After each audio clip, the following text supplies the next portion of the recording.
देख रहा हूं कि तुम कुछ दिनों से काफी परेशान से लग रहे हो। उसने गुरुदेव से पूछा कि आपकी इस चिंता मुक्त जीवन और आपके चेहरे पर इस असीम शांति का राज क्या है। मैं जानना चाहता हूं कि आप हमेशा खुश कैसे रहते हैं। क्या आपको कभी चिंता नहीं होती या आप कभी दुखी नहीं होते? आप ऐसे चिंता मुक्त कैसे सोते हैं? गुरुदेव ने बोला, अब मैं तुम्हें जो बता रहा हूं तुम उसे ध्यान से सुनो, और ये चीज रात को सोने से पहले ठीक 5 मिनट के लिए तुम्हें करना है। उसने पूछा, गुरुदेव, आखिरी रात को सोने से पहले ही क्यों, और आखिरी 5 मिनट तक ही क्यों करना है? गुरुदेव ने बोला, तुम मेरी बातों को ध्यान से सुनो, क्योंकि यह बातें तुम्हारी जिंदगी बदलने वाली है। रात को सोने से पूर्व 5 मिनट तक तुम अगर इस काम को करोगे तो तुम्हें जिंदगी में हर वो चीज मिलेंगे जो तुम चाहते हो। धन, दौलत, शोहरत, असीम शांति और खुशियां सब कुछ तुम्हें मिलेगी। लेकिन इसके लिए बस नियम यही है कि तुम्हें यह काम करना पड़ेगा। उसने बोला, जी गुरुदेव, आप जो बताएं मैं उसे करने की जरूर कोशिश करूंगा। उन्होंने बोला, ठीक है, फिर तो मेरी बातों को ध्यान नहीं सुनो। आज मैं तुमको मस्तिष्क के असीम शक्तियां के बारे में अवगत कराने जा रहा हूं कि तुम्हारे दिमाग के पास कितनी शक्ति है। मैं अगर तुमसे कहूं कि इस ब्रह्मांड की सबसे महान और सबसे अनमोल और शक्तिशाली तज अगर कोई वस्तु है तो है तुम्हारा दिमाग। काम करने के नजरिए से हमारे दिमाग के 2 भाग होते हैं, conscious brain and subconscious brain. Conscious brain का यह हिस्सा हमारे कंट्रोल में होता है। हम जागते हुए जो भी देख, सुन और समझ पा रहे हैं वह कॉन्शियस ब्रेन की वजह से ही हो रहा है। जब हम सो जाते हैं तो यह भी सो जाता है। सबकॉन्शियस ब्रेन का यह पार्ट हमारे कंट्रोल में नहीं होता। जब हम सो जाते हैं यह तब भी जगता है। सपने आदि इसी की वजह से आते हैं। चेतन मन और अवचेतन मन को एक उदाहरण द्वारा समझा जा सकता है। जब भी कोई व्यक्ति पहली बार साइकिल चलाना सीख रहा होता है तो उसे साइकिल को ध्यानपूर्वक नियंत्रित करना होता है। शुरुआत में वह संतुलन नहीं बना पाता और थोड़ा डरा हुआ भी रहता है। लेकिन कुछ दिनों बाद जब वह साइकिल चलाना सीख जाता है तो अब उसे साइकिल को नियंत्रित करने के बारे में सोचने की भी आवश्यकता नहीं होती। अब साइकिल अपने आप नियंत्रित हो जाती है और अब तो वह मित्रों के साथ बातचीत करते हुए या कोई और कार्य करते हुए भी साइकिल चला सकता है। ऐसा क्यों होता है? शुरुआत में जब व्यक्ति पहली बार साइकिल चलाना सीख रहा होता है तो वह अपना चेतन मन, कॉन्शियस माइंड इस्तेमाल कर रहा होता है। लेकिन जब वह बार बार साइकिल चलाने की प्रैक्टिस करता है तो अब यह अनुभव उसके अवचेतन मन में संग्रहित, स्टोर होने शुरू जाते हैं और धीरे धीरे अवचेतन मन चेतन मन की जगह ले लेता है। हमारा अवचेतन मन एक ऑटोपायलट सिस्टम की तरह है जो अपने आप स्वचालित तरीके से कार्य करता है। सभी स्वचालित कार्यों जैसे सांस लेना, दिल धड़कना आदि कार्य अवचेतन मन के द्वारा ही किए जाते हैं। हमारी आदतें एवं रोजमर्रा के सभी कार्यों में अवचेतन मन का महत्वपूर्ण योगदान होता है। हमारे हर एक विचार का हमारे अवचेतन मन पर महत्वपूर्ण प्रभाव पड़ डलता है। या ये कह सकते हैं कि हम जो कुछ भी सोचते हैं या करते हैं उससे हमारे अवचेतन मन की प्रोग्रामिंग होती जाती है और फिर बाद में धीरे धीरे अवचेतन मन उस कार्य को नियंत्रित करने लगता है। हमारी आदतों और धारणाओं का निर्माण भी ऐसे ही होता है और बाद में वह आदत स्वचालित रूप से अवचेतन मन के द्वारा नियंत्रित होती है। यह हम पर निर्भर करता है कि हम अपने अवचेतन मन की प्रोग्रामिंग कैसे करते हैं। एक बार प्रोग्रामिंग हो जाने के बाद अवचेतन मन उसी के अनुसार कार्य करने लगता है, चाहे वह कार्य गलत हो या सही। चेतन मन, कॉन्शियस माइंड को विचारों का चौकीदार या गेटकीपर भी कहा जा सकता है। दरअसल हमारा हर विचार एक बीज की तरह है और हमारा अवचेतन मन एक बगीचे की तरह है। हमारा चेतन मन यह निर्णय करता है कि अवचेतन मन में कौन सा बीज बोना है और कौन सा नहीं। हम कभी कभी अनजाने में अपने अवचेतन मन की गलत प्रोग्रामिंग कर देते हैं। जैसे अगर मैं यह सोचता हूं, आज मैं यह काम कल करूंगा, तो यह छोटा सा विचार धीरे धीरे मेरे कार्य को कल पर टालने की आदत बन सकता है। इतना सब सुनकर उसने गुरुजी से पूछा, लेकिन इसका नींद सी से क्या तात्पर्य है और सोने से पहले 5 मिनट तक हमें क्या करना है और चिंता मुक्त जीवन का रहस्य क्या है, आप वो हमें बताइए। गुरुदेव ने बोला, हर चीज को सीखने की जल्दी अक्सर इंसान को गलत जानकारी देती है। वो गलत जानकारी किसी काम के नहीं होती, इसीलिए सब्र और धैर्य के साथ बातों को सुनने की आदत डालो। गुरुदेव ने बोला, क्या तुमको पता है कि चेतन मस्तिष्क हमारे ब्रेन पावर का सिर्फ 5% इस्तेमाल करता है? यही दूसरी तरफ आपकी फीलिंग, हैप्पी, बिलीव, सिस्टम, यादें, अनुभव और भी बहुत सारी चीज जो स्वतः चलती है, जैसे सांस लेना, देखना, पल के झुकना, हृदय की धड़कन महसूस करना, ये सभी चीज आपका सबकॉन्शियस मन कंट्रोल करता है। ये आपकी ब्रेन पावर का 95% इस्तेमाल करता है। आपके अवचेतन मस्तिष्क की प्रोसेसिंग पावर लगभग 40 मिलियन बिट्स पर सेकंड होता है, यानी कि सबकॉन्शियस मन से लाखों गुना ज्यादा है। सबकॉन्शियस मन के पास इतनी क्षमता है कि ब्रह्मांड की अनंत संभावनाओं को बड़ी आसानी से सच कर सकता है। जिंदगी में एक बात हमेशा याद रखो, तुम जो भी हो, जैसे भी हो, तो अपनी सोच की वजह से हो। तुम अपने दिमाग को जैसी बातें बताते हो, जैसी चीजें दिखाते हो और जैसी बातें सोचते हो, वैसे तुम बन जाते हो और वैसे ही तुम्हारी जिंदगी होती है। और इन्हीं वजहों से सुख, दुख और तुम्हारे मन का सुकून, शांति, सब कुछ मिलता है और सब कुछ खो भी जाता है। इसीलिए खुद को सही दिशा देना जरूरी है। क्या तुमने कभी ऐसा अनुभव किया है कि जब तुम सोते हो, ऐसे घटना के बारे में सपना देखते हो जिससे आप सोने से चंद मिनट पहले सोचा था या बोला, देखा या सुना होगा? अगर आपके साथ ऐसा कुछ अनुभव हुआ है? उसने बोला, हाँ गुरुजी। उन्होंने बोला, सोने से पहले जब हम आधा सोए आधा जागे हुए अवस्था में होते हैं, तब हम तैयार होते हैं अपने सबकॉन्शियस मन में उन विचारों को डालने के लिए जिसे हम अपने जीवन में प्रदर्शित करना चाहते हैं। तब तुम जो भी सोचोगे, जो भी मन में विचार लाओगे और जिन विचारों के साथ तुम रात को सोने की कोशिश करोगे, वो सारी चीजें को तुम्हारा दिमाग, तुम्हारा सपना, तुम्हारा बन साकार करने की कोशिश करेगा। इसीलिए सोने से पहले अच्छी चीजों के बारे में सोचो, अच्छी चीजों के बारे में जिसके लिए हम सपना देख रहे हैं, जिसे हम पूरा करना चाहते हैं। उससे रिलेटेड पॉजिटिव विचार आप इसी समय में अपने सबकॉन्शियस मन में डायरेक्ट डाल सकते हैं।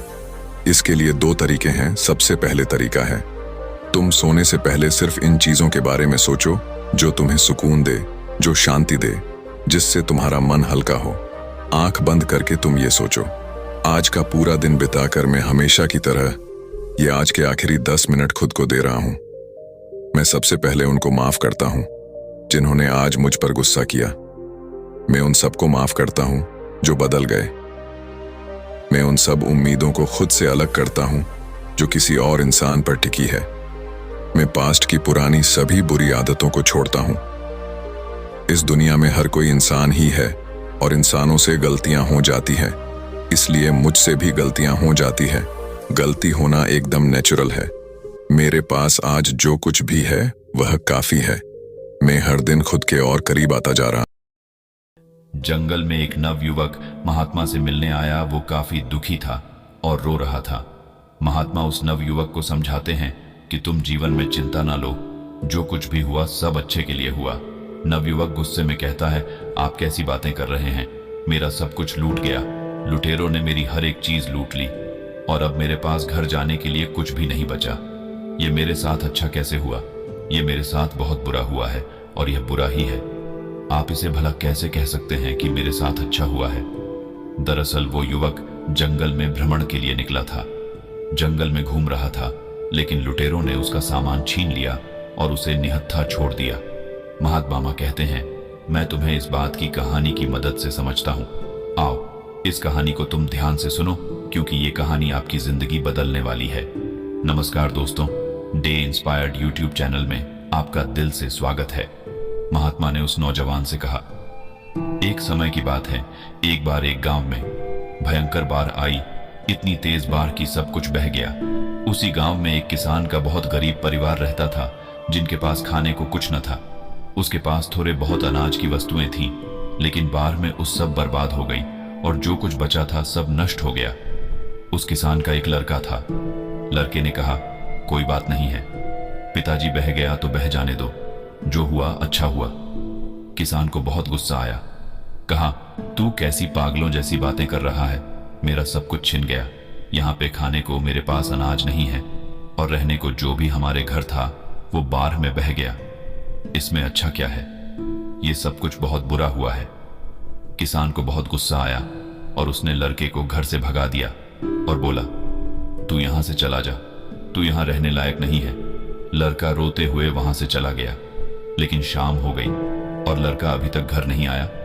किसान को यह बात समझ में आई कि उसने गलत कह दिया, लेकिन वो कर भी क्या सकता था। अचानक से एक नौका आई और उसमें से लोग उसमें से उतरे। लोग उस गांव के लोगों को बचाने लगे। किसान की पत्नी कहती है, आपने यूं ही उसी को डांट दिया, सही तो कह रहा था। देखिए, अच्छा ही हुआ, लोगों ने हमें बचा लिया। उसने कहा, तुम बेवकूफ हो, तुम्हें समझ में नहीं आ रहा है कि इसमें अच्छा कुछ भी नहीं हो। इनका बचान ही काम है, सिरकफ बचने से ताया होता है। अभी इन्होंने बचा लिया, लेकिन हमारे पास खाने को भोजन नहीं, नहीं रहने को घर है। हम कहां रहेंगे, क्या खाएंगे? क्या इसका कोई हल है? किसान की पत्नी ने कहा, पैसे नहीं है तो क्या हुआ, आप इतनी परेशानी क्यों लग रहा है? किसान बोला, दरअसल बात पैसों की नहीं है। उस घर में एक पोटली थी। इस पोटली बहुत ही खास चीज रखी थी, वो भी बाढ़ में बह गई। अब मेरे पास कुछ भी नहीं बचा। किसान की पत्नी बोली, ऐसा क्या था उस पोटली में? किसान ने कहा, मैं तुम्हें अवश्य बताता, लेकिन अब जब वो है ही नहीं तो उसको बताने का क्या तात्पर्य? धीरे धीरे समय गुजरता रहा। उस किसान ने लोगों से मांगकर जीवन यापन करना शुरू किया, लेकिन ऐसा भला कब तक काम चलता? इस साल उसे खेतों में भी अच्छी फसल नहीं लगी थी। वो बहुत परेशान और चिंतित था। उसे कुछ समझ नहीं आ रहा था, क्या करा जाए। एक शाम को अपनी पत्नी से बैठकर बातें कर रहा था तो उसकी पत्नी ने बोला, चिंता करने से क्या होगा, आप नगर में जाके कोई और काम तलाश क्यों नहीं करते हैं? थोड़े समय बाद कुछ न कुछ रोजी रोटी के लिए धन इकट्ठा तो हो ही जाएगा, उसी के सहारे हम अपना काम चला लेंगे। आप परेशान मत होइए, मैं भी बगल के घरों में जाकर काम किया करूंगी। कुछ धन तो आएगा, इससे जीवन जीना आसान हो जाएंगे। किसान ने कहा, बात तो सही है। अगले दिन वह किसान काम की तलाश में शहर गया। नगर हर गलियों में कुछ काम ढूंढने लगा कि कोई उससे कोई काम दे, लेकिन कहीं किसी ने कोई काम नहीं दिया। अब वो चिंता की मारे और परेशान होने लगा कि कैसे काम चलेगा और कैसे अपने परिवार का पालन पोषण करेगा। उसके पास घर नहीं है। उसने जैसे तैसे करके बाढ़ के जाने के बाद घास फूस से छोटा सा घर बनाया था। एक दिन किसान अपने खेतों में फसलों को देख रहा था, क्योंकि इस साल फसल भी अच्छी नहीं लगी थी। इसलिए इस बात को सोचकर चिंतित हो रहा था कि इस साल फसल ने भी साथ नहीं दिया। मेरा एक लड़का, वो भी घर छोड़कर चला गया। मैं तो हर तरह से अनाथ हो गया हूं। ऊपर से वो कह रहा है कि जो हुआ अच्छा हुआ, ये भला अच्छा कैसे हो सकता है? उसकी पत्नी उसे फिर समझती है, क्या आप फालतू में चिंता कर रहे हो? आप फिर से कोशिश करो, काम कहीं ना कहीं कुछ ना कुछ तो मिल ही जाएगा ना। अब घर पे बैठ के रोने से अच्छा है आप कुछ ना कुछ कोशिश किया करो, क्योंकि क्या पता कुछ काम हाथ लग जाए। किसान को उसकी पत्नी की बात ठीक लगी और अगले दिन वो फिर काम की तलाश में निकल पड़ा। अगले दिन फिर प्रातःकाल वो काम की तलाश में नगर में निकला, लेकिन इस बार भी उससे कोई भी काम हाथ नहीं लगा और फिर निराश हुए घर लौटा। वो घर लौटने वाला था कि रास्ते में उसे फिर एक महात्मा मिले और बोले, क्या बात है, तुम क्यों परेशान हो रहे हो? किसान ने उनको सारी बात बताई। दरअसल बाढ़ में मेरा सारा घर बह गया और मेरे पास खाने को अनाज नहीं, रहने को घर नहीं। छोटा सा घर मैंने कैसे भी करके बनाया है और फिर भी मैं जीवन बड़ी मुश्किल से गुजार कर रहा हूं। उस महात्मा ने कहा कि इसमें परेशान होने वाली क्या बात है? महात्मा से उस किसान ने कहा, परेशान वाली बात नहीं है कि मैंने गुस्से में अपने लड़के को सुना दिया था और वो उस दिन से घर छोड़कर चला गया। महात्मा ने कहा, तभी तो मैं कह रहा हूं जो हुआ अच्छा हुआ। किसान को फिर गुस्सा आया, बोला, आप ऐसी बातें कैसे कर सकते हैं? मैं इतना परेशान हूं, मेरा सब कुछ छीना हुआ है, मेरे पास खाने में कुछ भी नहीं, मेरा लड़का भी मेरा साथ नहीं दिया और वो भी घर छोड़कर चला गया। इसमें क्या अच्छा है और क्या अच्छा हो सकता है? ये तो हर तरह से बुरा है। महात्मा ने कहा, सब्र रखो, हर सवाल का जवाब तुम्हारे समय आने पे मिल जाएगा, तुम परेशान ना हो। वो महात्मा वहां से चले गए। किसान को फिर अफसोस हुआ कि महात्मा को देने के लिए उसके पास कुछ भी नहीं है, लेकिन वो उस रात को ये सोच के हैरान था कि आखिर जो होता है अच्छे के लिए कैसे होता है। मेरे साथ तो अच्छा हुआ ही नहीं, लेकिन अगली बार फिर। लेकिन अगले दिन वो फिर काम की तलाश में वो नगर में निकल जाता है, लेकिन इस बार किस्मत उसकी सही होती है। और उसे एक बड़े सेठ के घर में उसे करने के लिए कुछ काम मिल जाता है। सेठ बड़े दयालु होते हैं और वहां पे पैसे भी कोई दिक्कत नहीं है। वो सेठ कहते हैं, और तुम्हें कोई दिक्कत है तो मेरे घर पे बगल में एक मकान खाली पड़ा है, तुम वहां पे रह सकते हो। किसान ने कहा, नहीं नहीं, मैं आपका बहुत आभारी हूं, मैं वहीं ठीक हूं। उसने अच्छी तनख्वाह पे उस किसान को काम पर रख लिया। अब वो किसान और उसकी पत्नी बहुत खुश थे। अगले दिन रात को उसका दरवाजा एक लड़के ने खटखटाया। उन्होंने दरवाजा खोला और देखें, हैरान रह गए कि एक लड़का लंबी सी कर और बड़ा सा बैग ली दरवाजे के सामने खड़ा था। किसान बिल्कुल आश्चर्यचकित रह गया। उसे समझ में नहीं आई है कौन है। लड़के ने बोला, पापा, मैं हूं आपका लड़का। वो हैरान रह गया, आखिर ये कैसे हुआ, ये क्या चमत्कार है। लड़की ने बोला, आपने घर बदल लिया, हमें बताया नहीं। मैंने गांव वालों से पूछा तो उन्होंने बताया कि अब हमारा घर यहाँ पे है। दरअसल मैं उस दिन यहाँ से निकलकर दूर शहर में काम की तलाश में निकला था और मुझे वहां पे कहाँ मिल गया, और मैं वहीं पर व्यापार करने लगा और उस व्यापार में मुझे बहुत मुनाफा हुआ और आज उसकी बदौलत मैं आपसे मिलने आया हूं। और मैं आपको बता दूं, मैंने वहां पे नगर में एक और घर बनवा लिया है। किसान खुशी के मारे कूदने लगा। उसे समझ में आ गया। लड़के ने कहा, पापा, मैंने कहा था ना, जो होता है अच्छे के लिए होता है। अगर मैं उस दिन बाहर नहीं आई होती और इन सब कुछ बहा नहीं होता तो क्या पता ये बात मैं आपसे बोलता नहीं। अगर ये बात मैं ना बोलता तो आप मुझे घर से बाहर नहीं भगाते और ना ही मैं रोजगार के लिए नगर में तलाश करता। किसान ने कहा,